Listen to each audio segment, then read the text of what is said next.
Carys awkwardly cleared her throat. "Hello, everyone." Her mother spun toward her with a little gasp, her beautiful face lighting up instantly. "Carys, come in and join us." No censure, no judgment, just pure maternal warmth and affection. Carys all but launched herself into her mother's open arms. They embraced for a quiet moment before Tavia brought her around to greet the other women. Bryn got up to hug Carys. "How nice to see you." "You too," Carys replied. "How long have you been in Boston?" "Just a couple of days. A much-needed holiday from the office." Carys nodded. "I'm sorry I didn't stop by sooner." Bryn waved her hand. "You're here now." Tavia gestured to their other guest. "And this is Nova, Carys. She's Matthias's maid." Carys's brows rose at the idea. She'd known Matthias Rowan for as long as she could remember.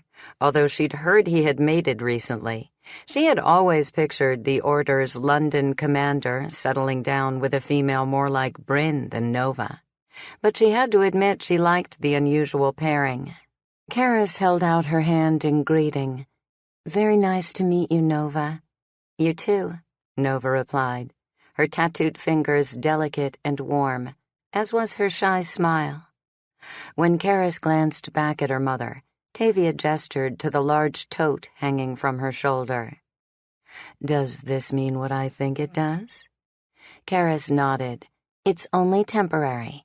The huge penthouse has been kind of lonely without Jordana there with me anyway." Her mother cupped her cheek. "Well, no matter what brought you home, I'm happy you're here.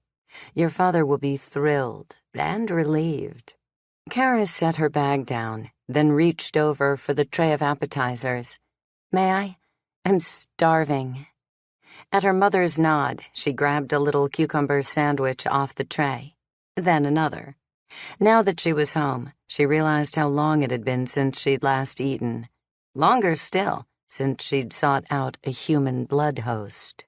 As a member of the breed, she needed to drink fresh red cells from an open vein at least weekly.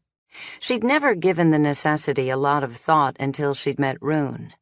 Now, the idea of feeding from anyone else, even simply for nourishment, only served to remind her of the one thing that was missing in an otherwise amazing relationship. At some point, she knew she would have to accept that Rune might never be willing to take that step with her.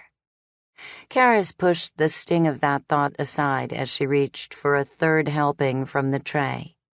As she ate, she glanced at Nova's intricate body art. "Whoever did your ink has an impressive talent. It's really beautiful work." "Thank you." Nova smoothed one hand over the other, idly tracing some of the art. "Most of it was done by my friend Ozzy. He owned the shop where I worked.